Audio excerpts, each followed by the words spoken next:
අපි අද ඇවිල්ලා ඉන්නේ බණ්ඩාරවෙල නොලෙජ් ඉන් ආයතනයේට. ඉතින් මේ ආයතනයේ ක්ලාස් කරන අපේ නිහාල් දේවප්‍රිය සර්. ඉතින් අපේ පළාතේ ඉන්න ජනප්‍රියතම සහ ප්‍රවීණම ජ්‍යෙෂ්ඨතම රසායන විද්‍යා ගුරුතුමා. ඉතින් සර් අපිත් එක්ක ඉන්නවා. අවුරුදු ගාණක් මේ වගේ වාර්තාගත ප්‍රතිඵල තියන්න සර්ගේ මොකක්ද රහස? ඇත්තම නම් මෙහෙමයි. දැන් අපි දැන් අනිත් ගුරුවරු ගොඩාක් ජනප්‍රිය මහා පරිමාණයේ පන්තියක් කරන් යනකොට අපි කරන වැඩේ තමයි අත පන්තියේ තියෙන ඔලු ගෙඩි ගන්න නෙවෙයි. ඇත්තම දෙමව්ලු බලන්නත් ඕන, දරුවෝ බලන්නත් ඕන. ඒ පන්තියේ ළමයි කොච්චර පහස් වෙනවද? ප්‍රශ්නයක් ඉදිරි කරනවා. ඒකට හේතුව තමයි මේ දැන් පන්තියේ ගාන හදලා දරුවාව සතුටු කරලා පන්ති කාමරේ තව කතාවක් කරලා ගුරු යවනවා ගොඩක් වෙලාවට. අර කස්ටමර් සෙක්ෂන් එක බලන් ගියාම අපි ඒකට මිදුණා. අපි හිතුවා මේ නෑ දරුවාව මහන්සි කරනවා. සබ්ජෙක්ට් එකට කොළඹවන්න ඕන. ඒක නිසා දරුවත් එක්ක අපි වෙනම වැඩක් තමයි කරන් යන්නේ. වෙන පන්තිවලට වඩා වෙනස් වැඩක් කරන්නේ. ඔයලාගම මම පන්ති ගණන් හදන්නේ නැහැ. තියරි කියලා දුන්නා ළමයා ගණන් හදන්නේ. ඉතින් ළමයා ගණන් හදාගෙන ළඟට ගිහිල්ලා බලනවා. දකලා කියන බලන බරොත්තුලා දෙනවා, බයිනවා. ඒකත් එක්ක ළමයා මම හිතන සබ්ජෙක්ට් එක ඇතුලේ රැඳිලා ඉඳලා උගේ එක්ස්පීරියන්ස් එක. සබ්ජෙක්ට් එක විදිමින් වැටෙනවා මානසික වැටෙනවා ළඟදී. තමයි තේරෙනවා මොනවද එක්ක හොඳට තේරෙනවා එකක් වෙලා නෑ. නමුත් ඒ වැඩේ කරනකොට තේරෙනවා ඩ්‍රයිව්. කෙමිස්ට්‍රි කොට දාන තියෙන ක්‍රමය මේක තමයි කියලා හිතාගෙන ආපෝසරයක් එනවා. ඒකට ඒ කාලේ ළමයි දැන් කාලේ ළමයි අතර ලොකු වෙනසක් තියෙනවා. ඔව් ඇත්තටම දැන් ඉස්සර දැන් අර සෝෂල් මීඩියා කරා ෆෝන් එකත් එක්ක ළමයා ඇඩික්ට්ලා තියෙනවා. සමහර අය දැන් ඇත්තටම සමහර ළමයි නම් ඔය පන්තිවල එක දවල් හපාගෙන එහෙම පිට හපෙන් එහෙමත් ලයින් නැති නෑ. මගේ නැති ඒක තහනම් ඈ. ඒක ධර්ම වැඩි. හරි. ඒක නිසා මේ දැන් දරුවෝ සහ ගත්තොත් එහෙම අර ගවේෂණශීලී නමුත් හොයනවා ඒවට අර මහන්සි වෙන එක. හරි. ගුරුවරයාට ප්‍රශ්න කරන්නේ නැහැ. ඒතර ගුරුවරයා ප්‍රශ්න කරන්නේ නැහැ. ඒ නිසා ඉස්සරලම එහෙම නැහැ පන්තියක් වුණාම බෝලිම ඉන්න ප්‍රශ්න හරි. ඒ නිසා දැන් අර සමහර දෙනෙක් කෙනෙක් දෙන්නේ WhatsApp වලින් ප්‍රශ්න අහනවා.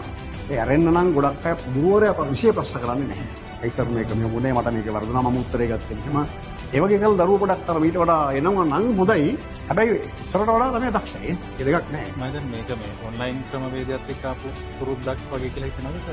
ඔව් මේමයි දැන් ඔන්ලයින් එකේ දැන් දරුවා දැන් සමහර දෙමාපියෝ දරුවන් කල්පනා කරනවා දැන් මහියන්ගෙන් ළමයෙක් කරේ වැඩි වලින් ළමයෙක් කරේ බණ්ඩාර හරි කොයි ළඟට මොකද පන්තියකට එනකොට බස් කාස් වියදම් වෙනවා කැම එක වැඳලා දෙන්න ඕන අලුතෙන් අඳුනනවා මහා ගන්න ඕන ඊට වදේකුත් තියෙනවානේ. ඒකත් ඉතින් වෙලවා ළමයා කල්පනා කරනවා ගේ ඇතුලේ වෙලා මේක වීඩියෝ එකක් බලමින් එහෙම කරනවා හොඳයි වගේ. නමුත් ප්‍රශ්නේ තියෙන්නේ ඒක කරන්න පුළුවන් කෙනෙක් ඉන්නවා. ඒක ඔයාගේ ඇඟ ඇතුලේ ඉන්නවද කියලා ඉස්සෙල්ලා බලන්න ඕනේ. මට මේක කරන්න පුළුවන්ද? මගේ ළඟ විනයක් තියෙනවද? මට මේ දැන් අපි අම්පි දෙයක් ගන්නකොට වන් මේ රිසිපික්ස් මාත්‍ස් ගන්නවා කරන්නේ නේ. ඒකට දැන් ඒවා අපි කියනකොට ගුරුවරයා කිව්වම ඒක නිව්ටන් නියමය කිව්වම වෙන්න පුළුවන්. එහෙම නැත්නම් හේස් නියමය කිව්වම වෙන්න පුළුවන්. බොයිල් නියමය ඒක හරියටම ඔළුවේ ගියාද? ඒකමද මේ තියෙන්නේ කියලා එන්නේ ළමයාට තනියෙන් ගන්න හදනකොට තමයි ඒක එන්නේ. හරි. ඉතින් දරුවෝ ගොඩක් වෙලාවට කරන්නේ සර් ගාන හදන ඒ ගාන කියලා බලනවා. දැන් අපි දැන් හම්බෙනවා මේ ගිය මාසේ අද ගාන ආය හදන්න බෑ කියලා කොට. අහුවම කියන්නේ ගණන් බැලුවා කියලා කියන්නේ. ගණන් හැදුවා කියන්නේ නැහැ. පේපර් ලිව්වා කියලා කියන්නේ පේපර් බැලුවා කියලා කියන්නේ. අර දැන් අර මහා පරිමාණයෙන් මාකටිං කරගෙන යනකොට මාර්කටිං ස්කීම් එකක් දානවා ඔක්කොම කියවනවා. කියලා ඉන්න වගේ දෙట్లా ඉන්නවා. අපි එකෙන් මුදලා තියෙන නිසා මේක මේ ටිකක් තනකට අවිලා තියෙනවා. ඒකට සර් මම හිතන්නේ අපි ඉස්කෝලේ යන කාලෙත් ක්ලාස් කරනවා මේ ශාස්ත්‍රයේ මම හිතන්නේ අවුරුදු ගාණක් සර් ඉන්නවා. ඒකත් එක්ක මෙච්චර කාලයක් රැඳිලා ඉන්න සර් කොහොමද මොකද්ද රහස? මම එල් පටන් ගත්තේ 2000 ඉඳන්. ඒතකොට ඒ කියන්නේ පළවෙනි කණ්ඩායම 2000 විභාගයේ. ඒකත් එතනින් එහාට අවුරුදු 20 ගාණක් දැන් මේ කණ්ඩායම ලෑස්ති කරගෙන යනවා. ඉතින් අපි 25 කරා. ඉතින් මේකේ වැඩේ තියෙන්නේ අපි අලුතෙන් නඩක් කියන්නේ දරුවන්ව රවට්ටන්න නැතුව තියාගෙන උන්ගේ තියෙන උපරිම එක වෙන පන්තියද මගේ මම ධර්ම මතය තමයි වෙන පන්තිය කියලා 100 එකක් ගන්න. ඒක අපි පන්තිය આવුත් ඒකක් ගන්න මම කර වැඩ පිළිවෙලක් හදලා තියෙනවා. හරි. ලංකාවේ ඉස්සෙල්ලාම පස්පත්තර බලවලා රෑන්ක් කරන වැඩේ කරේ මමයි මම හිතන්නේ මගේ පන්ති ගම්පා පන්තියේ ළමයි ටිකක් හිටියා මේ එලන්ජල්සුගේ පන්තිය. අපි දෙන්න තමයි මම ඒ කාලේ කරේ. මම ඒකත් ගත්තේ ඔලුවට අදහසක් ගත්තේ මේ ලාල් බණ්ඩාර සර් පන්ති කරා මේ බොට්නි වලට සර්ගේ පන්තියේ පේපර් එක මේ දීලා පොඩි උදේ බහුවන්නගේ ලකුණු දානවා. අපි උදේ පාන්දර කියලා බලන්නේ මේ ලකුණු කොලේ. හරි. ඒක මාන උනන්දුයි රෑන්ක් කරනවා බහුවන්නගේ. බොහොම පොඩි ගාණක් දෙන්නේ. නමුත් ඒක මම ඔළුවේ තියාගෙන තමයි ලාල් බණ්ඩාර සර් කරපු එක තමයි මම මේ පේපර් ලියවලා හදලා ෆුල් පේපර් කරලා කම්ප්ලීට් කරන වැඩේ කරේ. අතන සර්ටත් මේ ඒ අදහස අපිට දැම්මට අසුදු කරන්න මම තාමත් නිරෝගී ඉන්න මම දැක්ක මේ ළඟදිත් මේ ආයතනයේ YouTube එකක් කරන මේ කෙනෙක් කතා කරන මම දැකලා තිබුණා. ඉතින්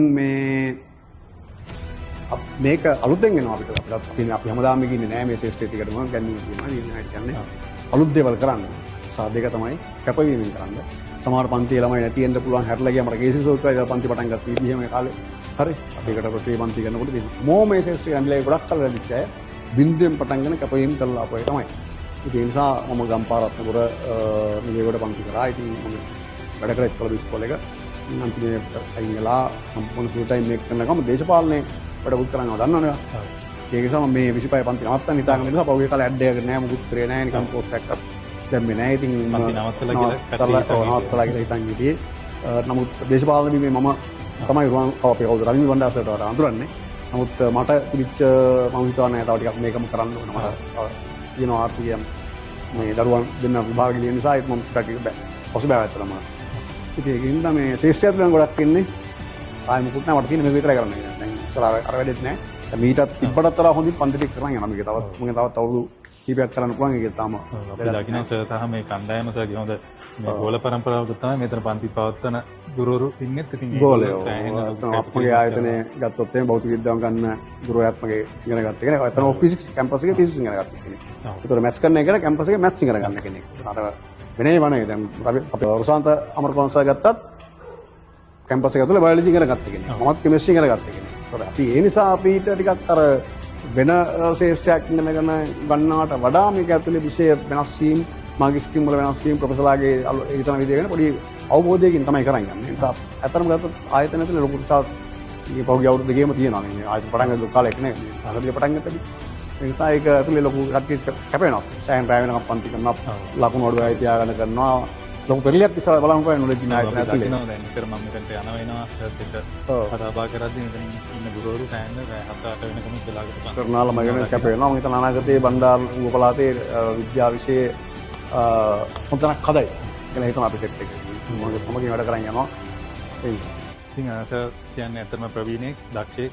ඉතින් අපේ පරම්පරාව ගොඩක් ගොඩ දාපු ප්‍රවීණෙක්. ඉතින් සර්ත් එක්ක කතා කරන්න ලැබිච්ච එකත් මම හිතන්නේ වගේ වාසනාවක් කියලා සැලකනවා. ඉතින් බොහොම ස්තුතියි අද මෙතනට එන්න ලැබිච්ච එකත් වාසනාවක් කියලා හිතනවා. සර්ගේ වැඩ කටයුතු වල සහ ඉදිරියටත් අපේ මේ ඉදිරි පරම්පරාවට දැනුම දෙන ගම වෛද්‍යවරු, ඉංජිනේරුවරු, ඒ වගේම මේ පළාතට වටින මිනිස්සු හදන දැවන්ත චරිතයක් විදියට සර්ගේ වැඩ පිළිවෙල ඉස්සරහට කරගෙන යන්න ශක්තිය ධෛර්ය ලැබෙන්න කියලා අපි හදවතින් ඒ වගේ මමත් කියන වචනයක් සයන්ස් කරපු කොල්ලෙක් ජොබ් එකට අමතරව වැඩක් කරමින් ලංකාවම දැන් හොඳුරුණා ඔය කොල්ල කෙල්ලගම ඉතින් සවාටත් මම සුවපතන හදවතින්ම වැඩේ සාර්ථක කරගන්න ඕන තව ටිකක් කියන්න මේක බලන අපේ ළමයිට channel එකට subscribe කරලා මේකත් ඌගල ටිකක් නේ ඌග ගෝනේ අපිට යමක් කරන්නේ ඒකත් පොඩ්ඩක් අපිට ඕකට එන මම දැක්ක ගොඩක් අය අලුත් ව්‍යාපාර වලට ගිහිල්ලා ඒකට හඳුන්වා දෙන වැඩකුත් කරනවා ඒක හොඳයි සම්පූර්ණ ඉස්සර කරන්නේ